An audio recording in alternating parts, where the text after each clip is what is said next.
In the suffocating silence of the ruins, there is a legend that keeps the bravest soldiers awake at night.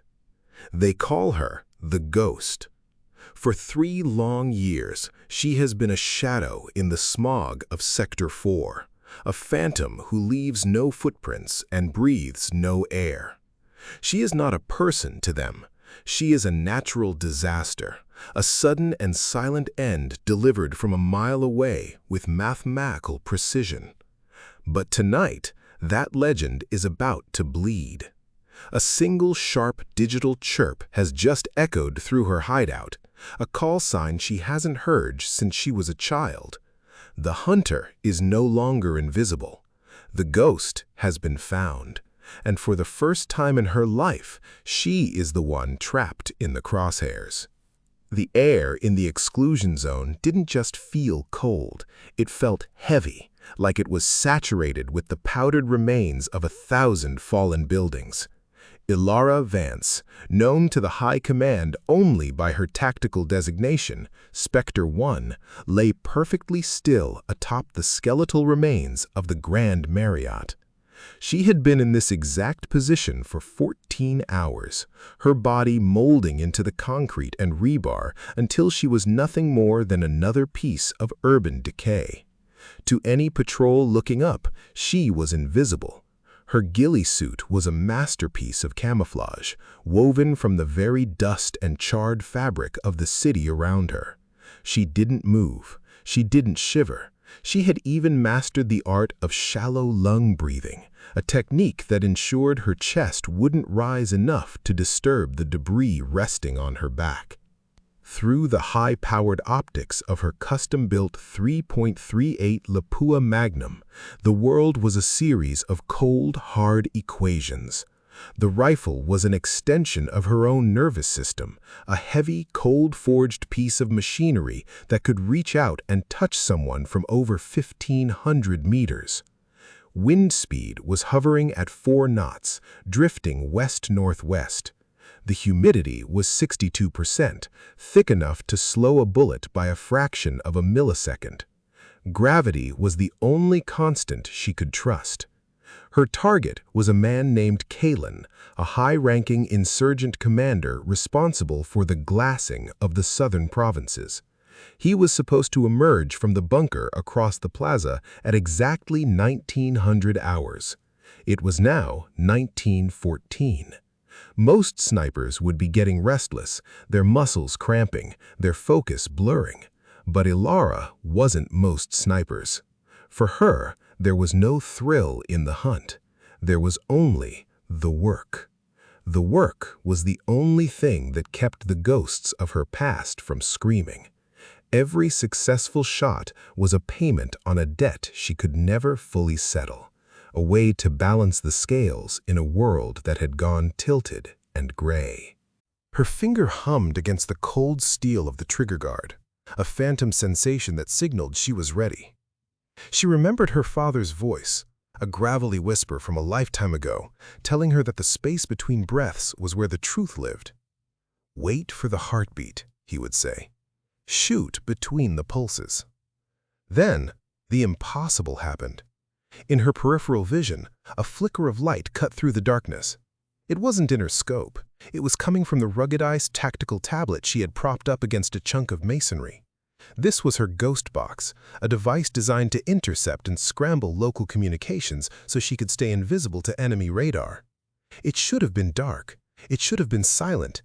Instead, the screen was glowing a violent electric blue, casting a deathly pallor over her mud-caked face. A waveform was spiking across the display, erratic and jagged like a heartbeat in cardiac arrest.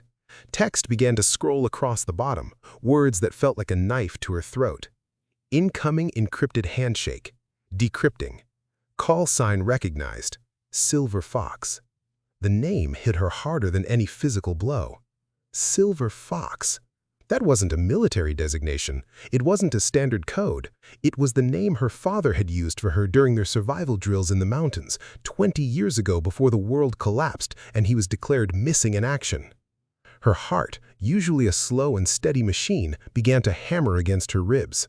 The tablet chirped again, a piercing electronic tone that felt like a beacon in the dead silence. Location broadcasting. Status exposed. The map on the tablet zoomed out rapidly, a red dot pulsing directly over her coordinates. The ghost box had been hijacked. It was no longer hiding her, it was acting as a flare, shouting her exact position to every radio tower in the sector. Below her in the plaza, the heavy iron doors of the bunker remained shut, but the silence was shattered by the wail of sirens from the surrounding rooftops. Searchlights that had been dormant for months suddenly flickered to life, their white beams cutting through the smog and dancing toward the Marriott like the fingers of a giant. Elara didn't panic. Panic was a luxury for the living, and she had died a long time ago. She rolled onto her side, abandoning her scope, her fingers flying across the tablet's screen in a desperate attempt to kill the broadcast. But the software was locked tight. A logic bomb had been planted in her system, likely weeks ago, just waiting for this specific trigger. Someone had been planning this. Someone knew she was here. Someone knew who she was before she became the ghost.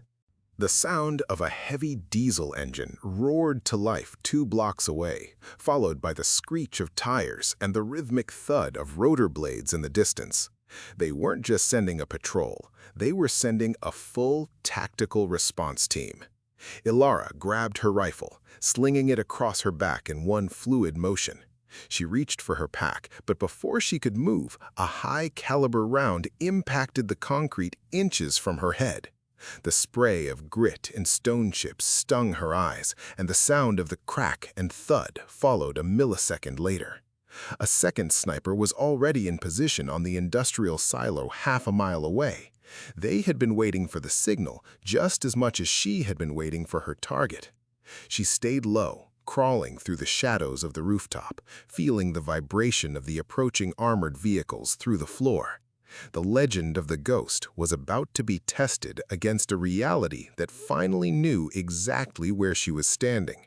She looked at the tablet one last time before smashing it with the butt of her pistol.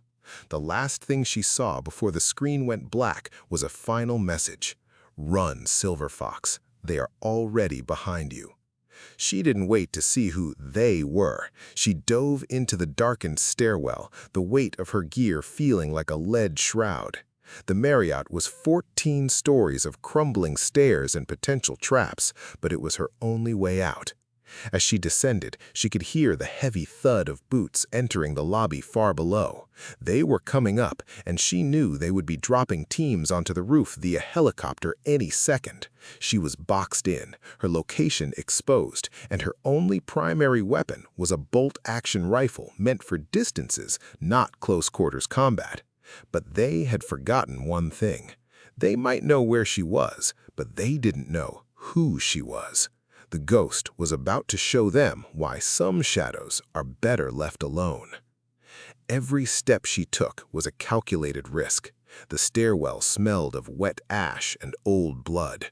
She reached the 12th floor and paused, pressing her back against the cold wall. The sound of voices drifted up, harsh, distorted by tactical headsets. They were speaking a dialect she didn't recognize, something older and more primal than the standard insurgent chatter. She checked the chamber of her sidearm, a 9mm that felt far too light for the fight ahead. She needed to break the perimeter before they finished the encirclement. If she could reach the basement, there was an old maintenance tunnel that led into the sewer system. It was a gamble, a long shot in a game where the odds were already against her, but she had lived her entire life on long shots. As she moved toward the next flight of stairs, a shadow detached itself from the wall. A soldier in matte black armor wielding a short-barreled carbine rounded the corner. He didn't scream. He didn't even have time to raise his weapon. Elara was a blur of movement, her knife leaving its sheath and finding the gap in his armor beneath the helmet in a single heartbeat. She caught his body before it could hit the ground, lowering him silently to the concrete. No heat signature, no footprint, no face. She stripped a flashbang from his vest and kept moving. The building groaned as a helicopter made a low pass, the downdraft rattling the remaining windows. She reached the 8th floor when the roof above her exploded. The concussion wave knocked her off her feet, sending her tumbling down the next flight of stairs. Dust filled her lungs, and her ears rang with a high-pitched whine. Through the haze, she saw red laser dots dancing on the walls above her. The breach team had arrived. They were fast, faster than any insurgent group she'd ever faced. They moved with a mechanical precision that mirrored her own. She scrambled to her feet, her ribs screaming in protest. She threw the captured flashbang up the stairs and turned the corner just as the world turned white behind her.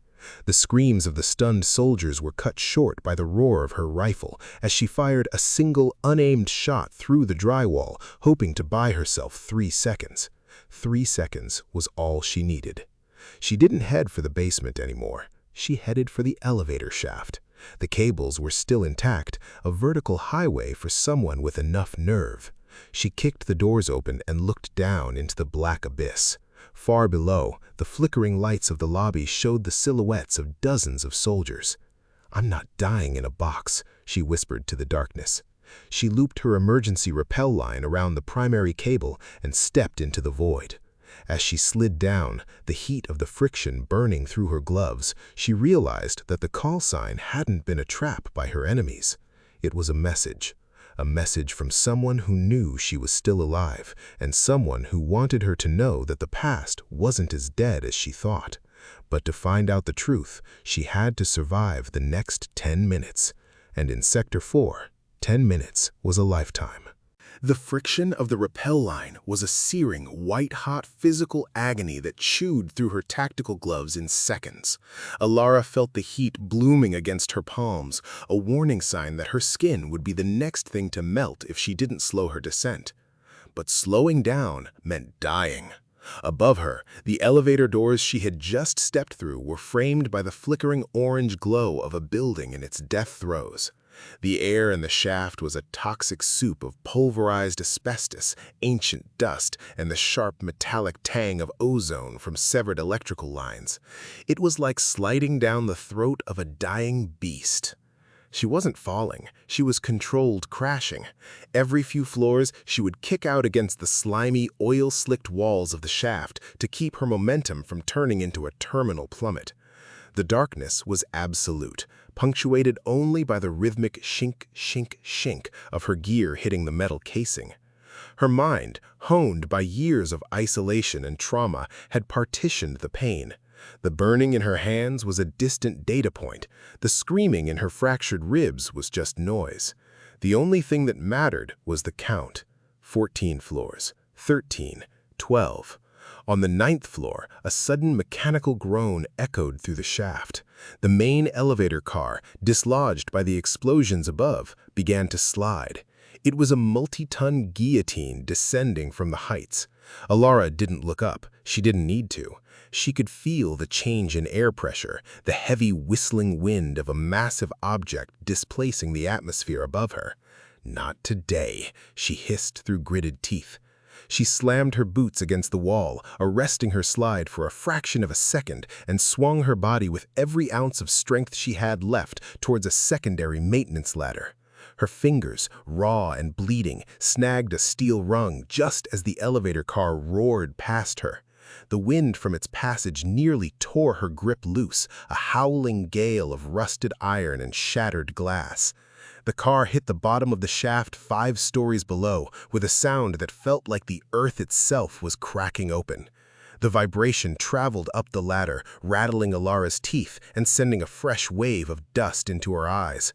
She hung there for a heartbeat, her breath coming in ragged, shallow gasps. Her vision swam with silver spots, but she forced herself to focus. The lobby was now a death trap, choked with the wreckage of the elevator and crawling with the response team. She couldn't go down, but she couldn't stay here. She fumbled for her belt, pulling a small, high-intensity laser cutter. With trembling hands, she began to carve a circle into the thin sheet metal wall of the shaft that led into the 8th floor hallway. The beam hissed, a miniature sun eating through the steel, throwing sparks into her face. She worked with the frantic precision of a surgeon under fire. As the metal plate fell inward with a muffled clang, Elara rolled through the hole into the hallway. She didn't stand up. She stayed low, her rifle held across her chest like a shield. The hallway was a tomb of velvet wallpaper and scorched carpet. The Marriott had once been the height of luxury, a place for diplomats and kings. Now it was a skeletal monument to a world that had forgotten how to be civil. She checked her HUD. Her tactical overlay was dead, smashed when she destroyed the tablet, but her internal compass remained. Northeast, the service stairs. If she could bypass the main stairwell, she could reach the laundry chutes. It was a desperate plan, a series of narrow tunnels that would lead her directly into the bowels of the building, far from the primary kill zones. But the silence of the hallway was deceptive. Elara froze. There was a sound, not the thud of boots or the clatter of gear, but a soft, rhythmic clicking. It sounded like a giant insect walking on glass. She didn't turn around. She knew what it was. A widow drone. A six-legged ceiling-mounted hunter designed for interior sweeps. It used thermal imaging and acoustic sensors that could pick up a heartbeat through 3 inches of reinforced concrete. The clicking stopped directly behind her. Elara didn't wait for the drone to lock on. She didn't have time for a firefight. She threw herself sideways, crashing through the rotted wood of a nearby guest room door, just as a burst of suppressed fire shredded the air where her head had been a second ago.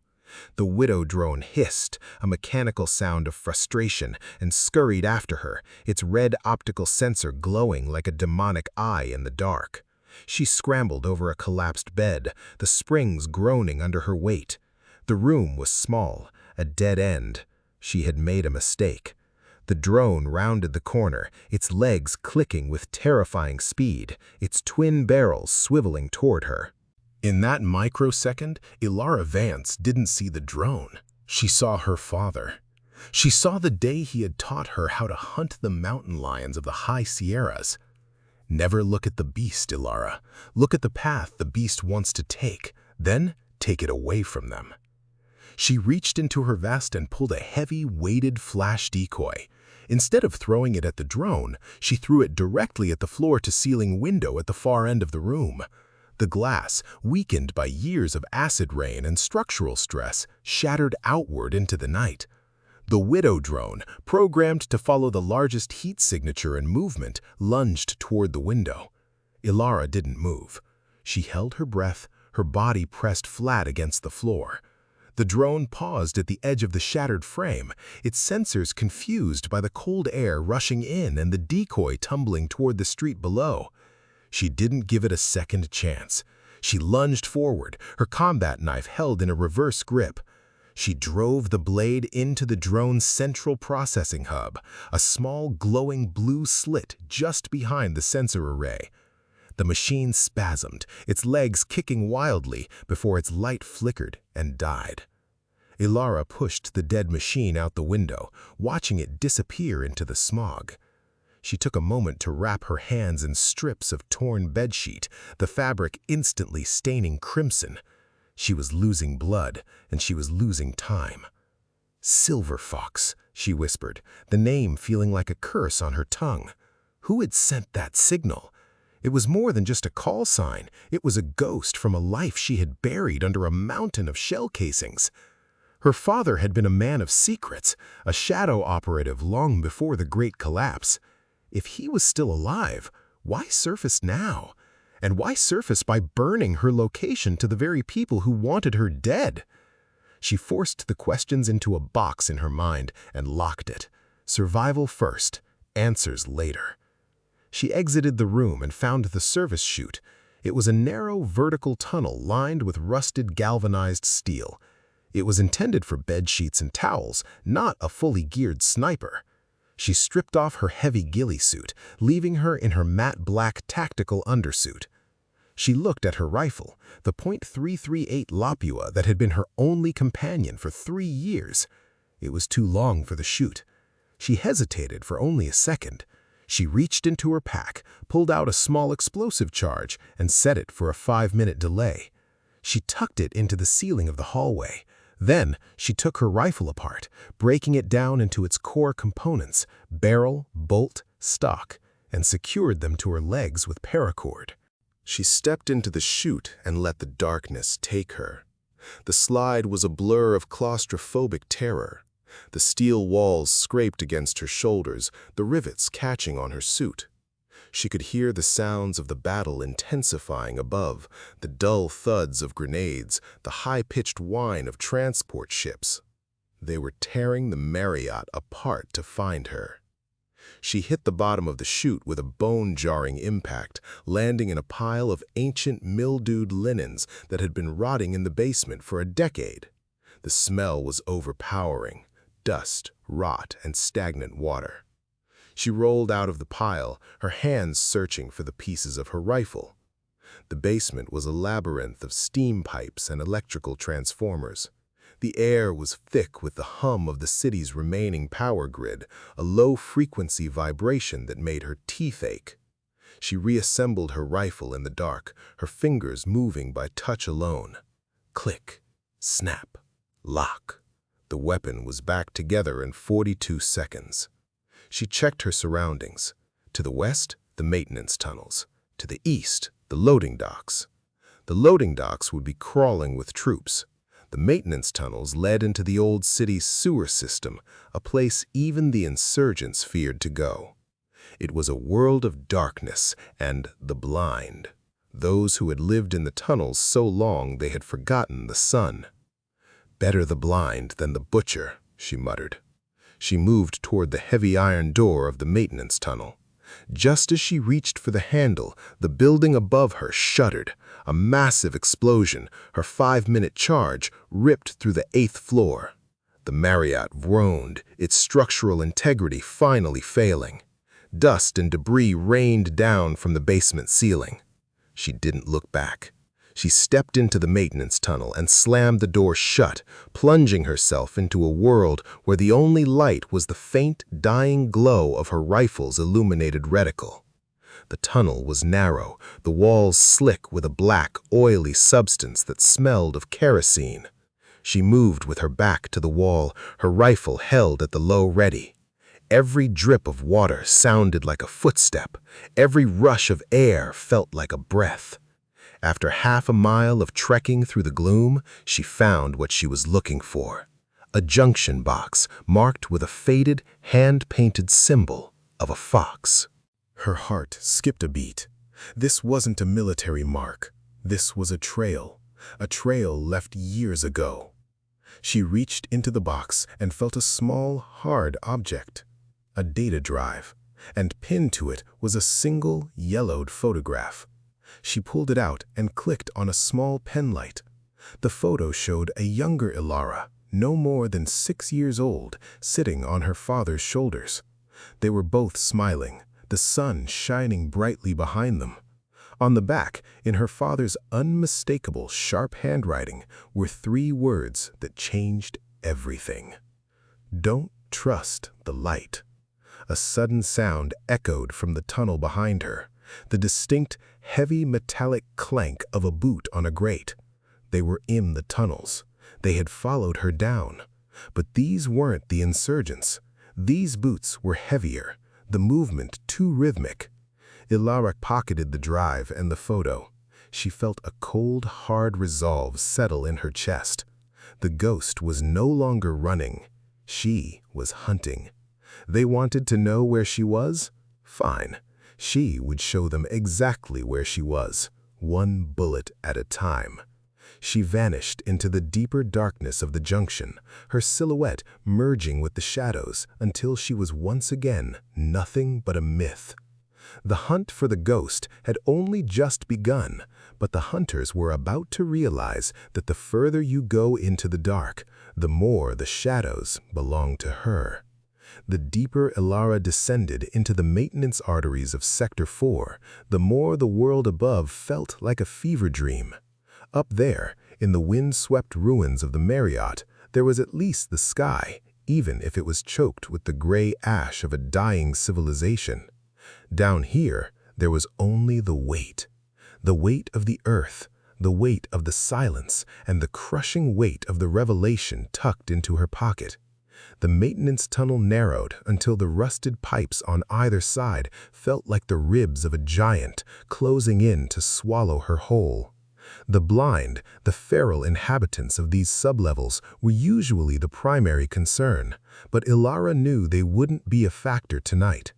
The blind lived on vibrations and scent, and right now, the vibrations coming from the tunnel behind her were terrifying enough to send even the most desperate scavenger scurrying into the deep sumps. The rhythmic clank, clank, clank of the pursuers' boots hadn't faltered. They weren't running, they were sweeping. It was the movement of a predator that knew its prey had nowhere left to go. Elara stopped, pressing her back against a weeping concrete wall. She closed her eyes, letting her other senses take over. She counted 3 distinct sets of footprints. They were heavy, synchronized, and moving in a staggered diamond formation. These weren't the disorganized insurgents she had been picking off for years. These were professionals. The Solstice Group, she suspected, a private military entity that acted as the scalpel for the high-tier oligarchs who still pulled the strings from the protected green zones.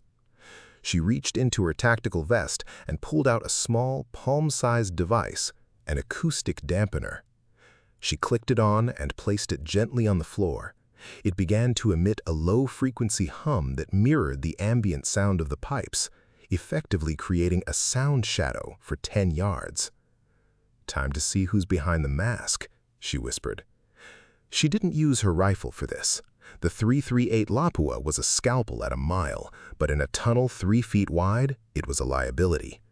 She unsheathed her combat knife, a serrated obsidian wash blade that didn't reflect even the faintest light, and waited.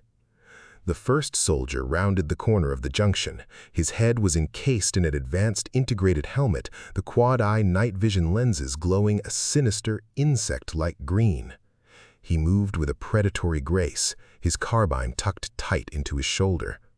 He passed the sound shadow, his sensors momentarily flickering as the dampener confused his internal ears. In that heartbeat of confusion, Elara struck.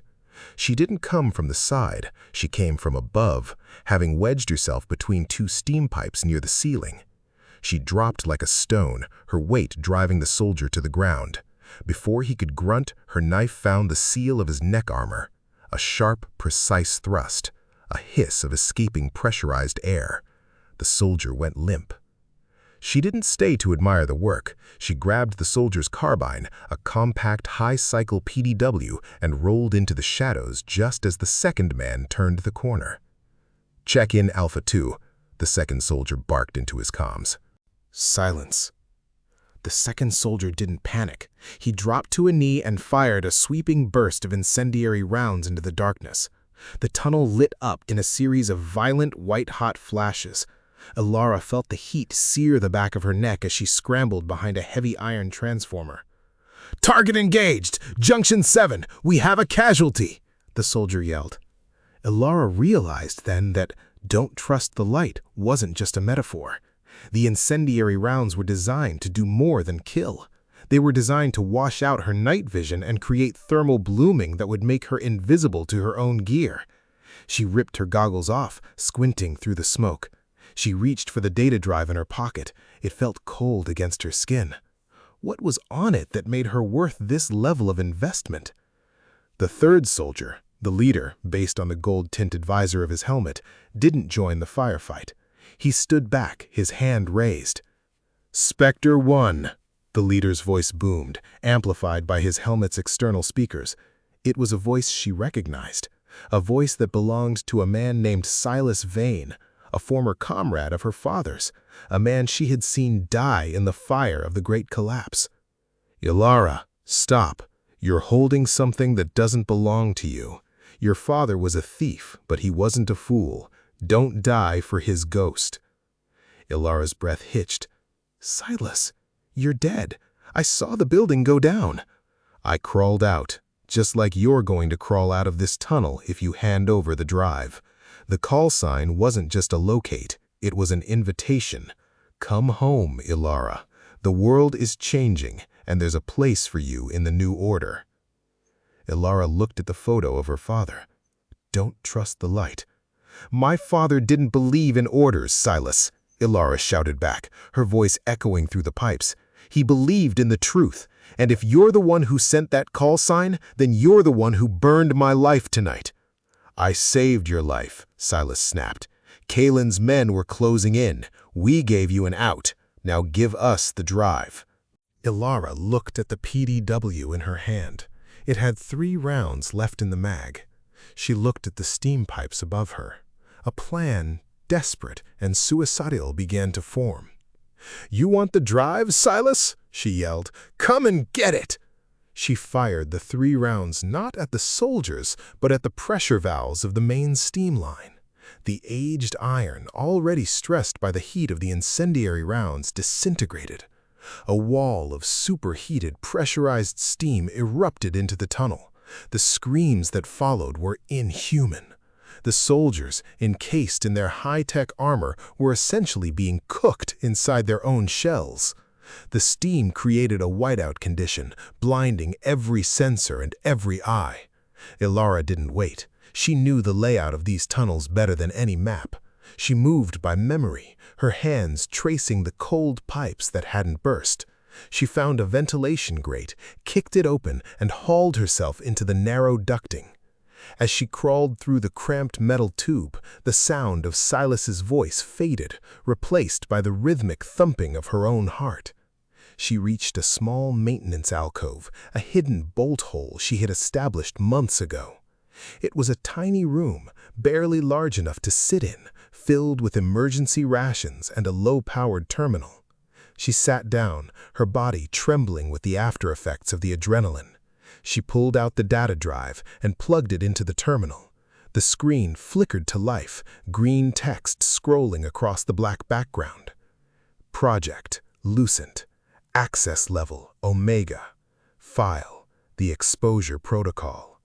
She opened the first document. It wasn't a list of names or a map of bunkers. It was a schematic.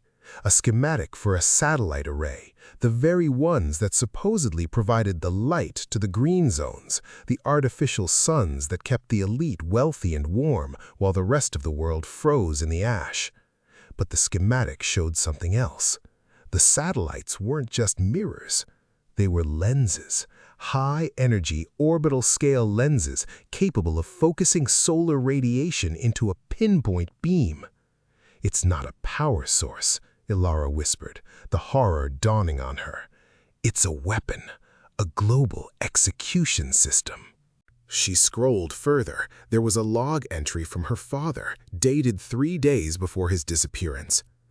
"If you're reading this, Elara, then the ghost has finally been found. I'm sorry I couldn't be there to help you hide. They think Project Lucent is about control. They're wrong.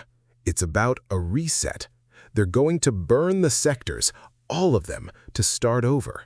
Clean, professional. To them, we are just the weeds in their garden. Use the drive. Find the uplink in the old observatory. Don't trust the light, Elara. Extinguish it." The terminal beeped. Trace detected. Neural uplink established. A map appeared on the screen. It wasn't of the tunnels. It was a satellite view of her current location. A bright white circle was centered directly over the Marriott ruins. The circle was shrinking. "The light!" Elara gasped. They weren't coming for her with soldiers anymore. Silas had been the distraction. They were using the very weapon her father had warned her about. They were going to glass the entire sector just to ensure the drive stayed buried. She grabbed her gear and the drive, lunging back into the ventilation duct. She didn't have minutes, she had seconds. The air around her began to hum. It was a sound she had felt before, right before a lightning strike, but 1,000 times more intense.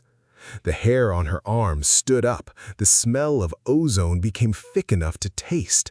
She reached the end of the duct, which opened out onto a drainage canal that led to the city's outskirts. She dove out of the pipe and into the freezing, oily water of the canal just as the sky turned white. There was no sound at first, only a blinding, pure light that turned the night into a bleached-out nightmare. Then the shockwave hit. The Marriott Hotel, what was left of it, didn't just collapse, it vaporized. The earth shook with the force of a tectonic shift. Elara stayed beneath the water, the heat of the blast turning the surface into a boiling cauldron. She held her breath until her lungs felt like they were bursting, her hands gripping the data drive like a lifeline. When she finally surfaced, the city was different. A perfect glowing red crater now sat where the Marriott had been. The smog had been cleared away by the heat, revealing a clear, starless sky.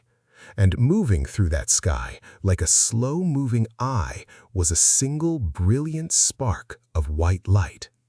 The satellite.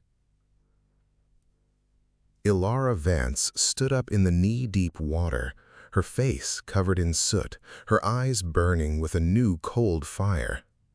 She wasn't just a sniper anymore. She wasn't just a ghost. She was the only person on Earth who knew the truth. "You missed, Silas," she hissed, looking up at the spark in the sky. She turned and began to walk toward the mountains, toward the old observatory. The ghost had been found, but she was no longer hiding. She was going to find the man who tried to burn her, and she was going to show him that even the brightest light can't escape the dark. The silence that followed the orbital strike was more terrifying than the explosion itself. In the wake of a Lucent-class thermal beam, there is no sound of crumbling stone or shifting debris. There is only the hiss of molten glass cooling in the wind. Elara stood on the edge of the canal, watching the steam rise from her own skin. Behind her, Sector 4 had been cauterized. A 3-block radius around the Marriott was now a smooth, glowing bowl of fused silica.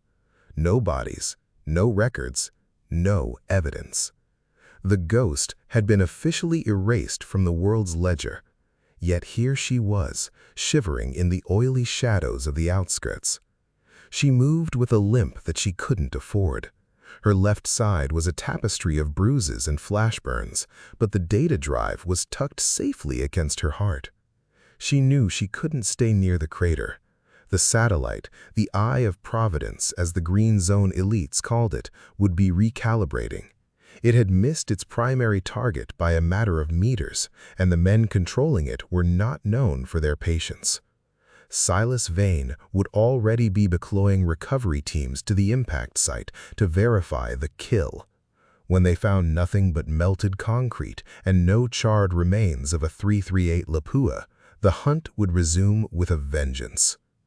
Elara turned away from the glowing ruins and began the long trek toward the gray zones. This was the no-man's land between the urban decay of the sectors and the jagged, frozen peaks of the high Sierras. It was a landscape of rusted shipping containers, skeletal factories, and people who had learned to live without hope. She walked for hours, her boots crunching on a mixture of frost and industrial grit. Every time a cloud shifted or a star twinkled too brightly, she froze, pressing herself into whatever shadow was available. She was no longer just hiding from men on the ground. She was hiding from the sun itself.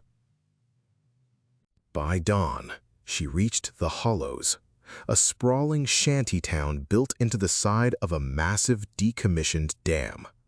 It was a place of lawless survival, where the only currency was clean water and functional ammunition.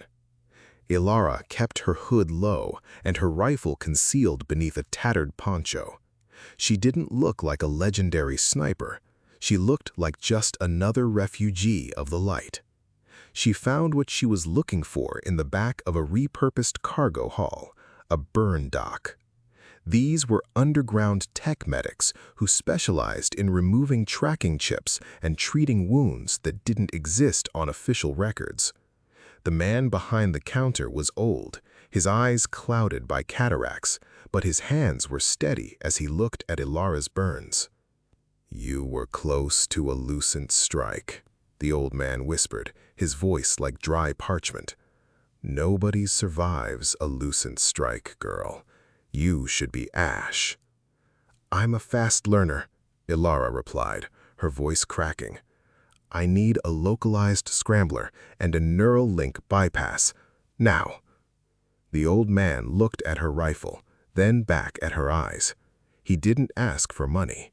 In the hollows, someone who survived the eye was either a god or a demon, and you didn't charge either one. He worked in silence, applying a cooling gel to her burns that smelled of menthol and copper. As he worked, Elara pulled out the data drive. She needed to know what was on it before she reached the observatory. She needed to know why her father had chosen to break his 10-year silence now. The old man hooked the drive into a flickering black market terminal. The screen bled red as the encryption layers began to peel back. It wasn't just schematics, there were video logs. Grainy, time-stamped footage from the interior of the Lucent command hub. Elara saw men in pristine white uniforms laughing as they adjusted the focal point of a satellite over a refugee camp in the south. She saw the reset protocols, plans to systematically eliminate every sector that didn't meet the productivity quota. Then, a final video file appeared. It was a static, heavy recording of a man sitting in a dark room. Her father. He looked older, his hair a shock of white, his face mapped with scars she didn't recognize. "Elara," he said, and the sound of his voice made her breath catch. "If you're seeing this, Silas has found you. I failed to keep you hidden, and for that, I will never forgive myself. But you were always the better soldier. The drive you hold contains the kill switch codes for the Lucent network, but the codes are useless without the uplink. The observatory isn't just a telescope, it's the original control node. If you can get there, you can turn the satellites against each other. You can give the world its sky back."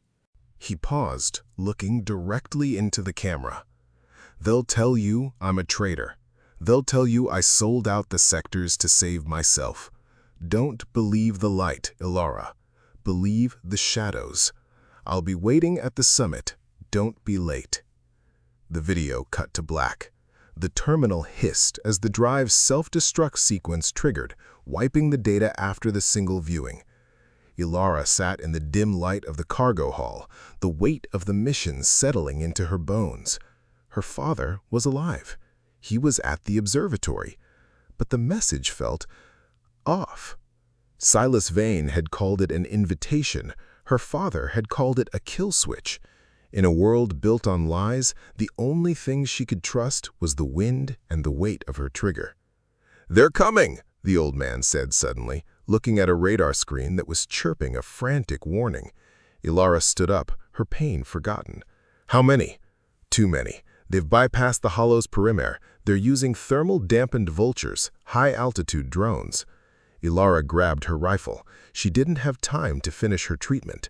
She stepped out into the biting wind of the hollows just as the first drone screeched overhead. The people of the shantytown were already scattering, diving into the mud in the metal. They knew the drill. When the drones arrived, the fire followed. She didn't run for the mountains yet. She ran for the turbine's deck. She needed to draw them away from the civilians. She climbed the rusted ladder with a fluid, predatory speed, her boots finding purchase on the slick metal. She reached the top of the dam just as a black transport ship, a Solstice Group Reaper, descended from the clouds. Silas Vane's voice crackled over the hollow's emergency speakers. "Elara, I know you can hear me. You've seen the logs. You know what your father is. He didn't build a kill switch. He built a throne. He wants to be the one holding the lens. Give us the drive and we can stop him together. Don't let his madness become your legacy." Elara ignored the voice. She dropped to one knee, the .338 Lapua Magnum finding its home against her shoulder. She wasn't looking at the transport ship. She was looking at the drone hovering 1,000 feet above it. The drone was the paint. It was providing the targeting data for the satellite. If she could blind the eye, she could buy herself the time she needed to reach the summit. She took a deep breath, the cold air burning her lungs. The world slowed down. The heartbeat, the pulse, the space between. Crack. The rifle recoiled with a violent, familiar kick. A mile away, the drone's optical sensor shattered into 1,000 glittering shards. The machine spasmed, its stabilization gyros failing as it began a long, spiraling death dive into the canyon below. "Target lost!" a voice screamed over the radio. Elara didn't wait to hear the rest. She slid down the side of the dam, a controlled fall that would have killed a lesser soldier. She hit the ground running, heading straight for the tree line of the high Sierras. The ascent had begun. Behind her, the hollows were engulfed in the roar of jet engines and the frantic shouts of soldiers. The ghost was moving toward the mountain, and for the first time in 3 years, she wasn't just fighting to survive. She was fighting to end the world of the light. The path was steep, the air was thin, and the shadows were getting longer. But in the dark, Elara Vance was finally at home. The ascent into the high Sierras was a brutal, vertical war against gravity and the elements. As the jagged peaks of the mountains pierced the layer of industrial smog, the air became thin and razor-sharp, cutting into Elara's lungs with every gasping breath. The temperature had plummeted far below zero, turning the sweat on her brow into a thin sheen of ice. This was the dead zone, a place where nature had reclaimed the land from the hubris of man, and where the only law was the freezing wind. Elara's world had shrunk to the 5 feet of rock and snow directly in front of her. Her fingers, still raw and wrapped in blood-stained linen, gripped the frozen granite with a desperate strength. She wasn't just climbing a mountain, she was climbing out of her own grave. The .338 Lapua, now wrapped in white thermal tape to prevent the action from freezing, felt like a lead weight against her spine. Every muscle in her body screamed for rest, but the ghost knew better. Rest was the gateway to the long sleep, and she had too much blood on her hands to close her eyes just yet. By the time the sun began its weak, pale climb over the eastern ridges, Elara reached the knife's edge, a narrow, wind-scoured ridge that led to the old observatory. Below her, the clouds formed a vast, churning sea of gray, hiding the destruction of Sector 4 and the chaos of the hollows. Up here, the sky was a deep, haunting violet, and there, perched on the highest crag like a skeletal finger pointing at the heavens, was the observatory. Its massive silver dome was tarnished, scarred by decades of exposure to the elements, but it remained a monument to a time when humanity looked at the stars with wonder instead of fear. As she approached the perimeter, her tactical instincts flared.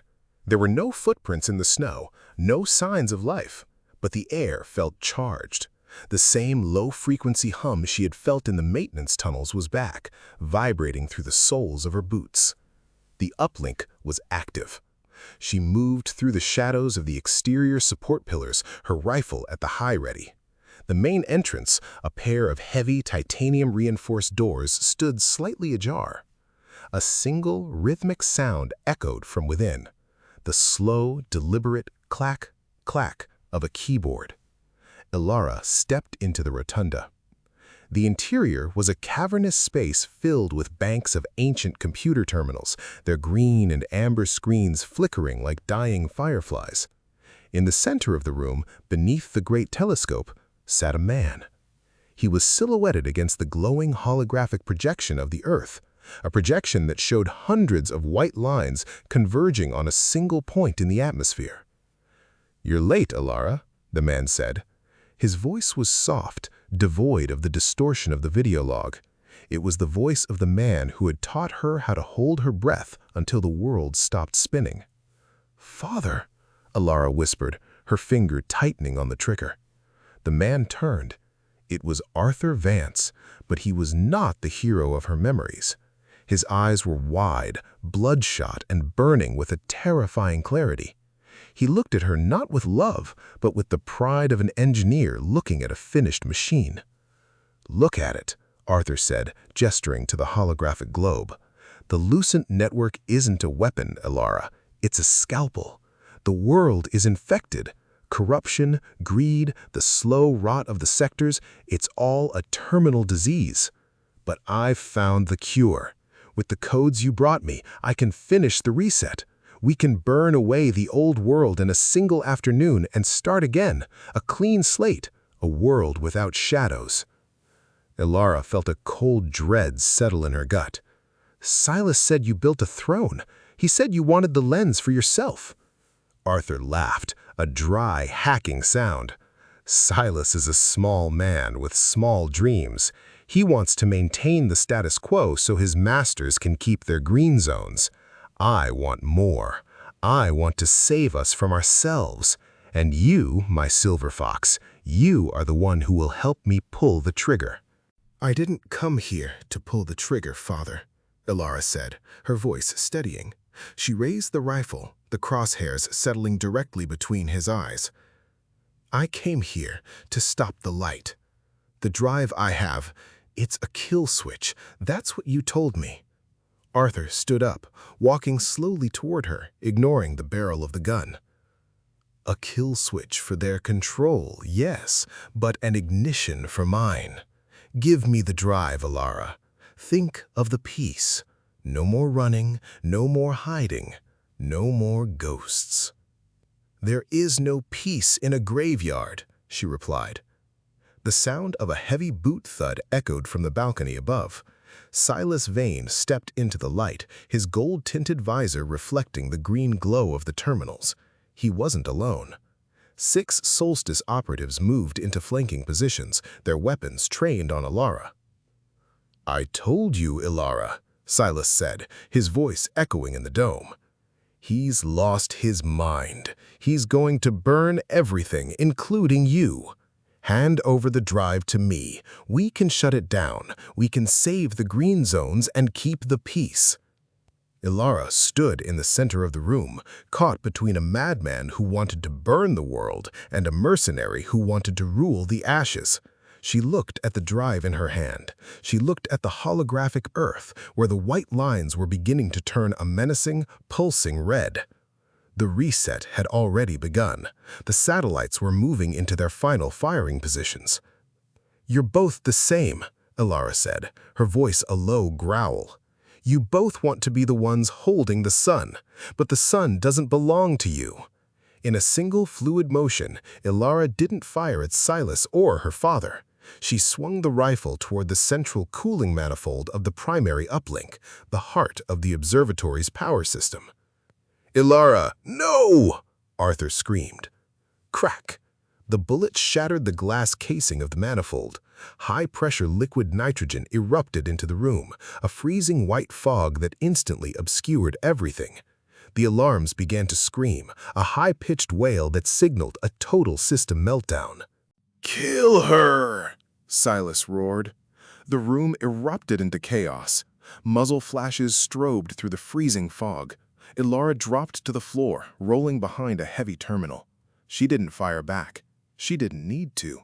In the whiteout of the nitrogen fog, her thermal-suppressed suit made her invisible. She was the ghost once more, and this was her element. She moved through the room like a phantom, her knife finding the gaps in the Solstice armor. 1, 2, 3 soldiers went down before they even knew she was there. She wasn't hunting for survival anymore. She was hunting for the end. She reached the main control console, where her father was frantically typing, trying to override the cooling failure.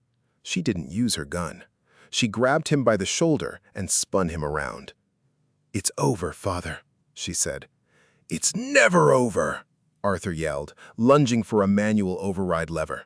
Before he could touch it, a burst of fire from the balcony caught him in the chest. Silas Vane stood at the railing, his carbine smoking.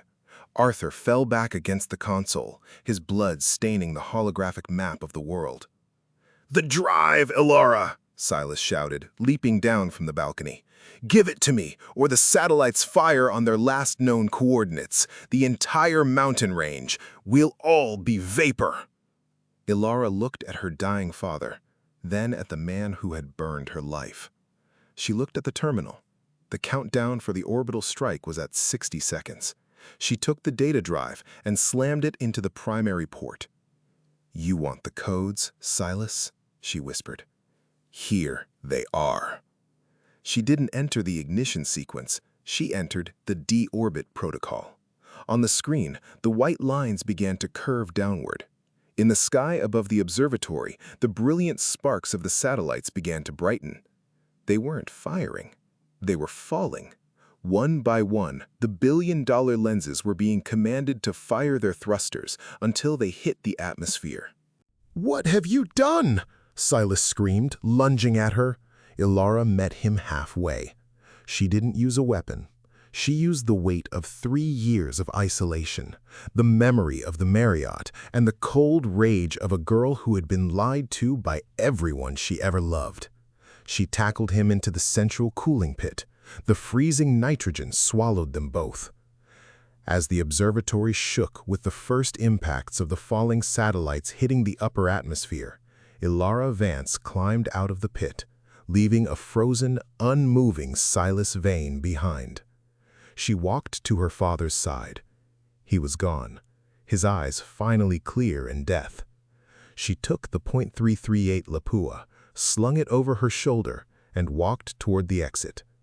Outside, the sky was filled with streaks of fire, hundreds of falling stars as the Lucent network burned up in the atmosphere. The world was dark again. The green zones were without their artificial suns. The sectors were without their ghosts. The ghost sniper had finally been seen. And the last thing she had done was make sure that no one would ever have to fear the light again. The streaks of fire across the sky didn't look like debris. They looked like falling gods. Elara stood on the helipad of the old observatory, the biting mountain wind whipping her hair across her face. Above her, the multi-billion-dollar infrastructure of the Lucent network was disintegrating into a spectacular, terminal rain of molten metal and shattered glass. The eye of Providence was blinking out, one satellite at a time. For the first time in a generation, the world was truly dark, illuminated only by the natural, indifferent light of the distant stars. She looked down at her hands. They were shaking. Not from the cold, and not from the exhaustion that threatened to collapse her lungs, but from the sudden, terrifying weight of silence. For 3 years, her life had been defined by the hum of the scope, the math of the wind, and the singular purpose of staying invisible. Now, there was no one left to hide from. Silas was a frozen monument in the basement. Her father was a memory resting among the cooling pipes. The high command in the green zones was likely scrambling in total darkness, their leverage over the world vaporized in a trail of atmospheric fire. She picked up her rifle, the .338 Lapua that had been her only true confidant. It felt different now. It didn't feel like a tool of justice or a weapon of revenge. It just felt like a heavy piece of steel. "The ghost is dead," she whispered into the wind. She began the long descent. She didn't head back toward the sectors or the smoking ruins of the Marriott. Those places belonged to the old world, the world of the light. Instead, she moved toward the deep gray, the vast, unmapped territories where the survivors, the real people who had never seen the inside of a green zone, were beginning to look up at the sky and wonder. As she trekked through the foothills, she passed through small settlements that had once lived in constant fear of a Lucent strike.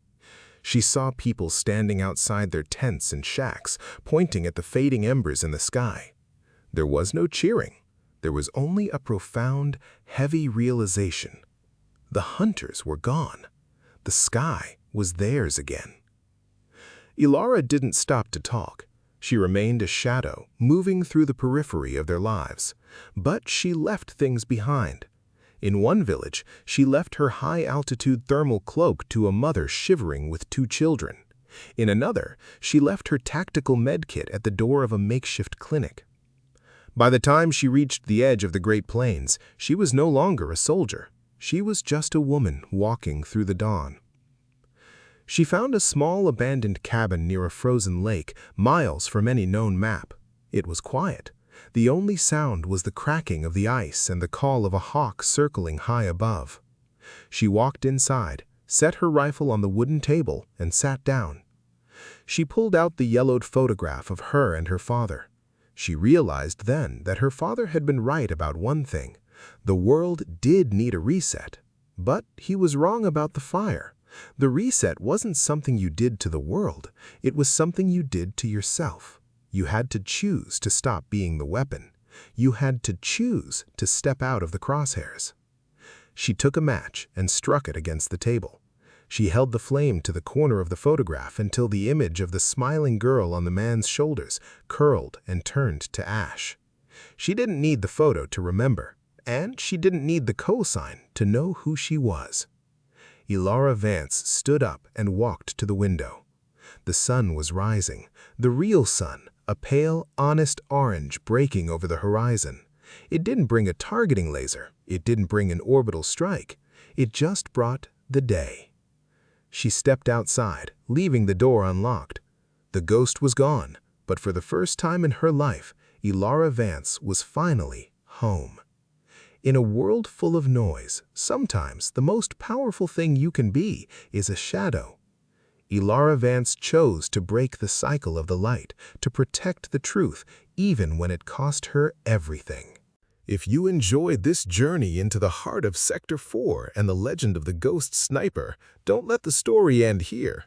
Hit that like button to show your support for long-form narrative storytelling. Subscribe and turn on notifications so you never miss a chapter of our upcoming cinematic series. What would you have done in Elara's shoes? Would you have taken the throne or burned it down? Let us know in the comments below. Your engagement helps us keep the legends alive. Until next time, stay in the shadows and keep watching the skies.